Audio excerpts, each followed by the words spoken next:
حضرت غوث پاک جیلانی پیر بعد میں بنے، عالم بعد میں، اگرچہ پیدائشی ولی تھے، لیکن غوث اعظم کہتے ہیں میں نے سبق استاد کے پاس بعد میں پڑھا۔ پہلے دن جب گھر سے نکلا، ابا جی میرے وصال کر گئے تھے، کہتے ہیں میری ماں نے سید زادی نے مجھے گود میں لیا اور میرا ماتھا چوم کے کہنے لگی عبدالقادر ایک وعدہ میرے ساتھ کر، زندگی میں تیری زبان سے جھوٹ نہیں نکلنا چاہیے۔ حضرت غوث اعظم رضی اللہ تعالیٰ عنہ فرماتے ہیں مجھ پر میری ماں کی بات طاری ہو گئی، اور ڈاکو جب لوٹنے آئے تو 100 دینار کپڑوں میں سلا ہوا تھا۔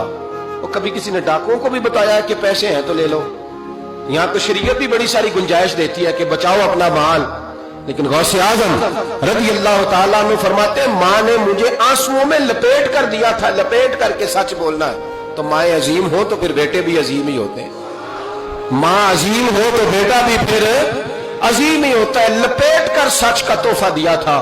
تو سیدنا غوث پاک فرماتے ہیں جب انہوں نے آ کے کہا نا کہ تیرے پاس کیا ہے، تو میں نے کہا 100 دینار ہے۔ اس نے جیبیں بھی کھولی، ہاتھ بھی کھولے، جوتے بھی اتارے، پگڑی بھی کھلوائی، کوئی شے نہ نکلی۔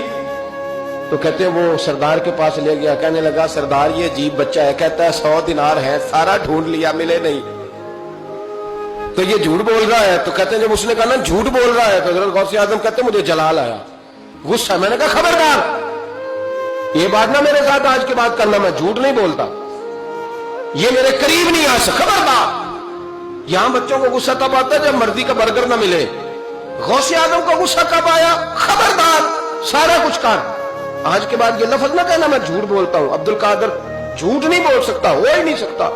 اس نے کہا پھر بتا پیسے کدھر ہیں؟ تو حضرت غوث اعظم نے بٹن کھولے اور الٹ کر کے کرتا کہنے لگے میری ماں نے سیے تھے۔ 12 سال کے غوث پاک، ایک روایت ہے 14 سال، لوگ اس کو کہانی سمجھتے ہیں۔ ڈاکو اس کا سردار کہتا ہے مجھے 22 سال ڈاکے مارتے ہو گئے تھے، اور 14 سال کا بچہ عشق لگا سی کھیڈا کھیڑ دی، 14 سال کا بچہ۔ غوث اعظم نے پلٹ کے دکھا یہ پیسے، تو ڈاکو کا سردار کہتا ہے کہ پتہ نہیں مجھے کیا ہوا کہ بچے کے جذبات کس طرح کے ہیں، افکار کس طرح کے ہیں، خیالات کس طرح کے ہیں۔